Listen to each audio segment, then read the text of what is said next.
रिश्तों की डोर, एक मोटिवेशनल कहानी part 13। Good morning, have a great day. Hello India.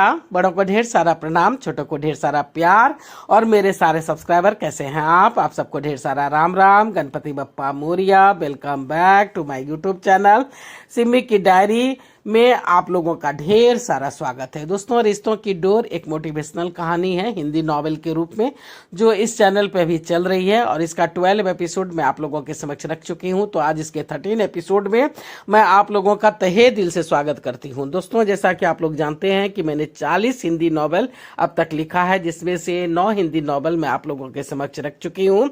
Simi की डायरी में ये हमारी 5वीं हिंदी नॉवेल है, और सिमी की डायरी ऑफिशियल में हमारी 4 हिंदी नॉवेल अब कंप्लीट होने वाली है।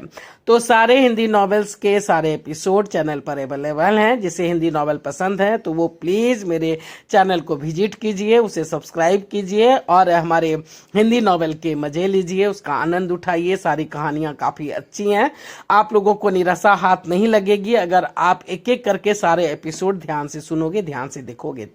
तो चलिए, आज रिश्तों की डोर का 13 एपिसोड में मैं आप लोगों का तहे दिल से स्वागत करती हूँ। जैसा कब तक आप लोगों ने देखा कि डॉक्टर सुरभि अपनी मौसी और प्रतिमा के साथ शिमला शिफ्ट कर गई है, वहीं प्रतिमा का एडमिशन भी हो गया है, और यहाँ शिफ्ट किए हुए 1 महीने होने को जा रहे हैं। सभी अपने अपने कामों में व्यस्त हैं, और इधर सोमेश अभी तक कनाडा से वापस नहीं आ पाया है। काम की अधिकता के कारण वो वहीं फंसा हुआ है, और शैलेश मुंबई में अकेले है। तो शैलेश हमेशा अतीत में खोया रहता है, सुरभि की बातें सोचते रहता है कि कैसे सुरभि से उसकी फर्स्ट मुलाकात हुई, कैसे शादी हुई, और कैसे घर परिवार से लड़ झगड़ कर उसने शादी की, और कैसे फिर दोनों का तलाक हो गया, डाइवोर्स हो गया। तो शैलेश अतीत के बारे में सोच रहा है कि सोमू का जन्म हो गया तो उसमें 1 साल डॉक्टर सुरभि का बर्बाद हो गया है। 10 साल उसने अथक परिश्रम किया है, और अब वो पढ़ाई लिखाई करके सब कुछ उसके तैयार हैं। वो 1 से 1 डिग्रियां उसने ले ली है, और अब वो जॉब करने को इच्छुक है, जबकि घर में कोई नहीं चाहता कि डॉक्टर सुरभि जॉब करे, दूसरी की नौकरी करे, और तब तक जो है सो फिर से वो मां बनने वाली है। तो इस खबर से सभी बहुत खुश है, लेकिन डॉक्टर सुरभि अकबका के रह जाती है। तो यहाँ तक मैं आप लोगों के समक्ष रख चुकी हूँ। तो अब आगे मैं 13 एपिसोड में आप लोगों का तहे दिल से स्वागत करती हूँ, और आगे रखने जा रही हूँ कि सुरभि अकबका जाती है कि पहले तो सोमू के कारण 1 साल बर्बाद हुआ, और अब दूसरा बच्चा, अब 2 बच्चों की जिम्मेदारी में तो शायद मैं जॉब भी ज्वाइन नहीं कर पाऊं, मैं करूं तो करूं क्या। इधर शैलेश बहुत खुश था, सुरभि उसकी खुशी बर्बाद तो नहीं करना चाह रही थी, पर वो अंदर ही अंदर घुट रही थी। उसे कुछ समझ में नहीं आ रहा था कि वो करे तो क्या करे। वो जानती थी कि अपना नर्सिंग होम बनवाने में काफी वक्त लगेगा, क्या तब तक वो हाथ पे हाथ धरकर बैठी रहेगी। उसने पढ़ाई गरीबों दीन दुखियों की सेवा करने के लिए की है, क्या उसकी मेहनत यूं ही बेकार चली जाएगी। वो दिन रात का जागना, भूखे सोना, और सारी तकलीफें। सुरभि सिसक पड़ी, हे प्रभु तुमने तो सब कुछ दिया, पर मेरे मकसद और लक्ष्य के बीच ये अड़चने कैसी। शैलेश जब तक फ्रेश होकर आया तो देखा कि सुरभि आंखें बंद करके लेटी हुई है। उसने सोचा कि शायद ये सो चुकी है, तो वो पूछ बैठता है कि क्या बात है, नींद आ गई क्या, सो गई क्या।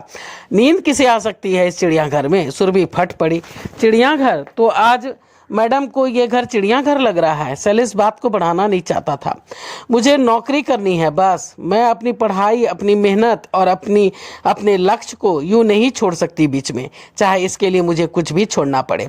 शैलेश चुप था। सुरभि ही बोले जा रही थी, आपकी माँ का कहना है कि अपना अस्पताल बनवा देंगे, यहाँ वहाँ काम करना, पर यह आसान नहीं है। एक तो इसे बनाने में काफ़ी पैसा और काफ़ी समय लगेगा, ऊपर से अस्पताल अकेले मुझसे तो नहीं चलेगा, इसके लिए और भी डॉक्टर्स और स्टाफों की जरूरत पड़ेगी। फिर नैनीताल में 1 से 1 हॉस्पिटल है, ऐसे में हमारे लिए एक कंपटीशन हो जाएगी, कौन आएगा इलाज करवाने।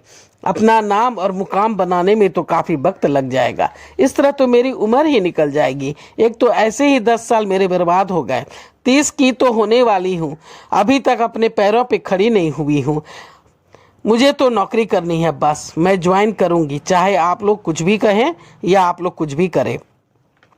शैलेश ने बातें संभाली, ठीक है, मैं कल से ही जमीन की तलाश शुरू कर देता हूँ, जल्द ही नर्सिंग होम तैयार हो जाएगा। अभी तुम्हें आराम की जरूरत है, जब तक नर्सिंग होम तैयार नहीं होता मैं अपोलो ज्वाइन कर रही हूँ, पर तुम्हारी तबीयत मैं मैनेज कर लूँगी। सुरभि ने नौकरी ज्वाइन कर ली थी। 1 सप्ताह तक तो ये बातें घर में सबों से छुपी रही। फिर शैलेश के माता पिता को इसकी खबर हो गई थी। घर में हो हंगामा हो गया था। दोनों गुस्से में थे, पर बहुत ही अच्छी तरह से शैलेश ने ही बातें को संभाली थी।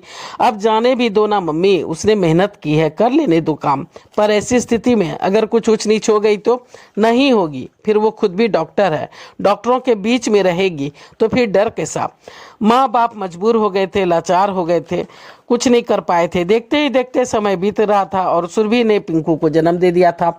घर में अब दो दो बच्चों की किलकारियां गूंजने लगी थी। सभी खुश थे। समय बीतता जा रहा था। शैलेश को अपने ही काम से फुर्सत नहीं मिल रही थी कि वो हॉस्पिटल के लिए जमीन तलाशे और नर्सिंग होम बनवाए। फिर अभी बिजनेस में उसे नुकसान पे नुकसान हुए जा रहा था, जिससे वो पैसे खर्च करने में भी असमर्थ था। सुरभि उससे बराबर नर्सिंग होम की बातें करती तो वो टाल जाता। इधर अपोलो का मालिक का और भी बिजनेस था, बहुत सारे बिजनेस में उसके पार्टनरशिप थे। उसने शैलेश की एक कंपनी से उसका टकराव चल रहा था और उसने शैलेश की कंपनी को टेक ओवर कर लिया था, जिससे दुश्मनी और भी बढ़ गई थी। इसलिए शैलेश और उसके पिता शब्बीर कुमार सुरभि को अब काम छोड़ने पर पूरा जिद कर रहे थे कि काम छोड़ दो, पर यह नौकरी से इस्तीफा देने के लिए बिल्कुल तैयार नहीं थी। अपोलो का मालिक भी घर में आग लगा के मजे ले रहा था।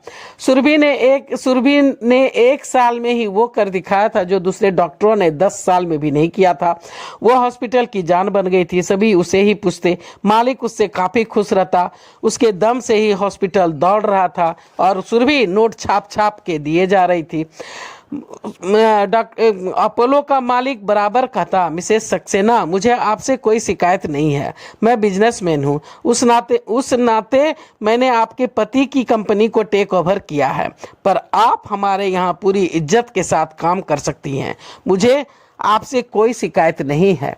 घर का माहौल बुरी तरह से उलझ गया था। अब तो उसमें और शैलेश में भी, सुरभि और शैलेश में भी तू मैं होने लगी थी। सुरभि कई बार घर छोड़ के चली जाती, मायके में ही रहती। मायके वाले भी उसे समझाते कि नौकरी छोड़ दो, नौकरी छोड़ दो, पर सुरभि जो है सो किसी की सुनती ही नहीं। वो तो नौकरी छोड़ने को तैयार ही नहीं होती। वो कई दिन तक दूर किसी गांव में निकल जाती, मुफ्त की सेवा करती, 2-4 दिन में ही लौट के आती। उसके बापू सिद्धांतवादी थे, सो चुप होके रह जाते। कभी शैलेश उसे मना करके घर ले आता तो कभी सुरभि का गुस्सा जब खत्म हो जाता तो वो खुद ही ससुराल लौट के आ जाती। इधर अपोलो का मालिक तो जैसे शैलेश के पीछे ही पड़ गया था, मानो पिछले जन्मों की दुश्मनी वो निकाल रहा हो। सुरभि की माँ काफी तनाव में रहती थी, हमेशा दीनानाथ से लड़ते रहती। आपने उसे सिर पे चढ़ा के रखा है, क्यों करने दे रहे हो नौकरी? क्या कमी है उसके ससुराल में? अरे इतना ही शौक है तो महीना 2 महीना में चली जाए ना कहीं किसी गांव में और मुफ्त में सेवा करे। मैं तो उसे समझा कर थक गई हूँ। अपना घर फूकने में लगी है। वो 2 बच्चे हो गए उसके ऊपर, उसे अपने बच्चों की भी चिंता नहीं है। अरे क्या कमी थी शैलेश में? इतने घर वालों ने इसे सर पे रखा, इसे बहू बनाया, अब और क्या चाहिए? इसका दिमाग खराब हो गया है। बड़ा बेटा बनाने चले थे आप उसे। अरे बेटी बेटी ही होती है, चाहे लाख पढ़ा लिखा लो।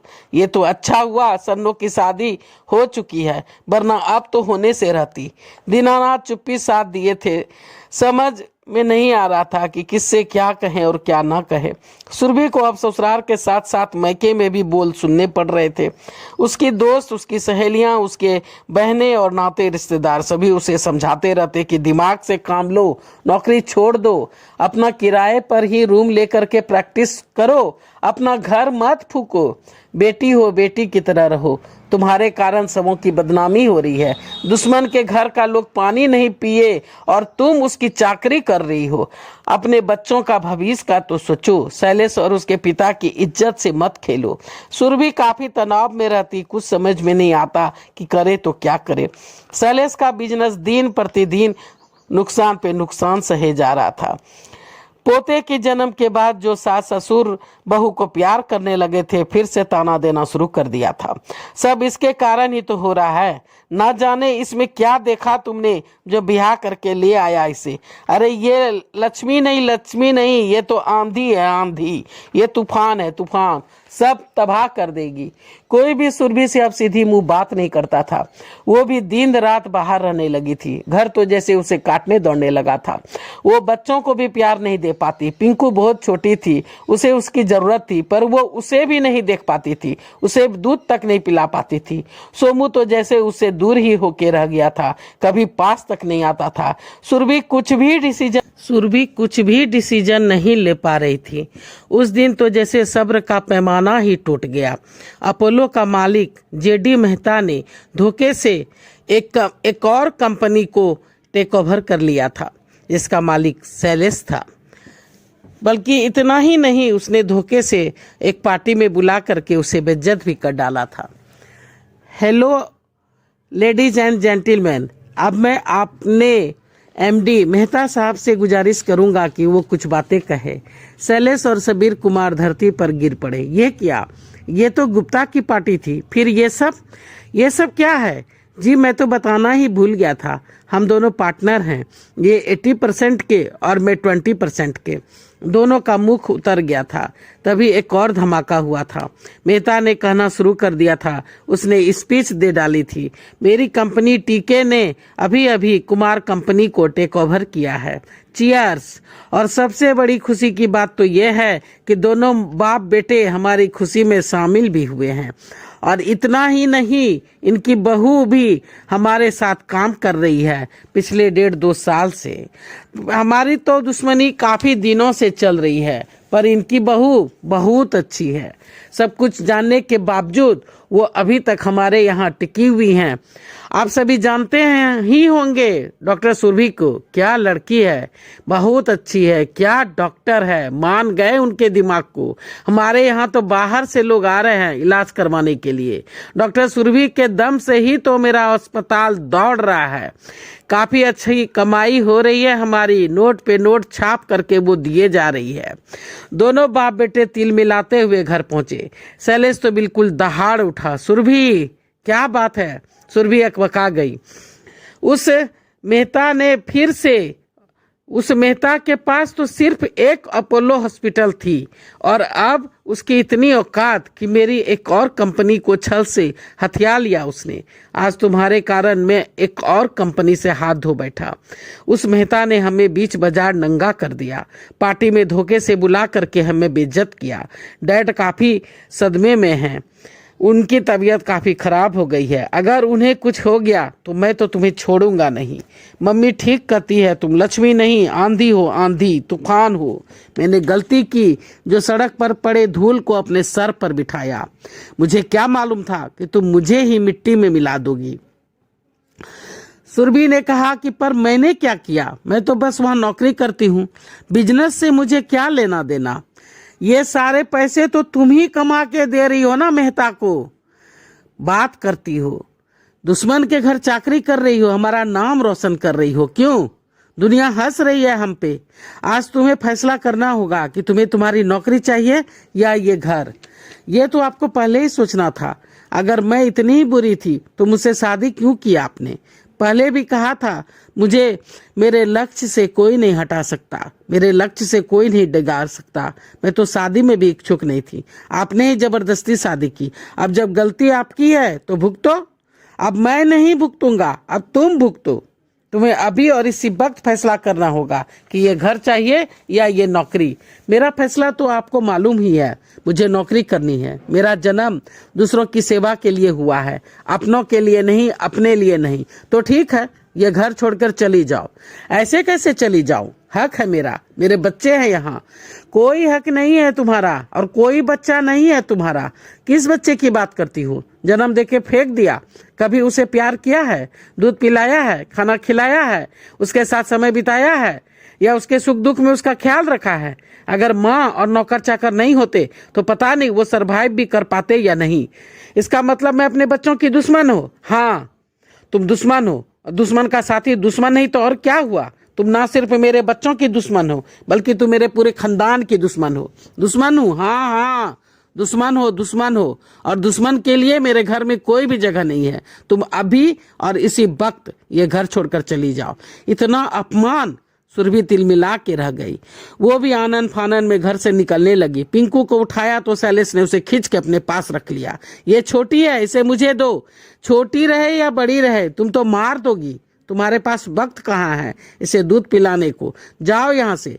शैलेश इतनी जोर से दहाड़ा कि सुरभि कांप उठी। घर में सभी चुपचाप तमाशा देख रहे थे, पर किसी ने भी जाती हुई सुरभि को ना रोका और ना ही रोकने की कोशिश की।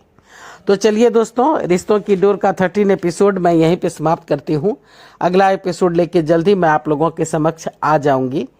कहानी थोड़ी लंबी है, इसलिए अभी इसके ढेर सारे एपिसोड बनेंगे, तो आप लोग आनंद लेते रहिए और देखते रहिए रिश्तों की डोर। मेरा साथ बनाए रखिए और मुझे सपोर्ट कीजिए। मुझे सपोर्ट की बहुत ज़्यादा ज़रूरत है। 4 साल होने को है, लेकिन मेरे चैनल बिल्कुल ग्रो नहीं हो रहे हैं। मेरे चैनल बिल्कुल डेट से पड़ गए हैं। तो प्लीज़ सब्सक्राइब कीजिए। आपके सब्सक्राइब करने में कोई पैसे नहीं लगेंगे, लेकिन अगर आप सब्सक्राइब करोगे तो मेरी बहुत ज़्यादा मदद हो जाएगी। मेरे पास ना ही रहने को घर है और ना ही 2 वक्त की रोटी का इंतजाम, पेंशन नहीं मिलेगा मुझे, तो इसलिए मैं काफ़ी तकलीफ़ में हूँ दोस्तों। तो प्लीज़ मुझे सपोर्ट कीजिए, और सपोर्ट करने के लिए मेरे चैनल पर अगर पहली बार आए हैं तो सब्सक्राइब कीजिए, लाइक कीजिए, शेयर कीजिए, कमेंट्स कीजिए और बेल का बटन ज़रूर दबाइएगा, ताकि जब जब मैं वीडियो डालूंगी तो आप लोगों को नोटिफिकेशन मिल सके। अब मैं अपनी वाणी को यहीं पे विराम देना चाहती हूँ। जय भोलेनाथ, हर हर महादेव।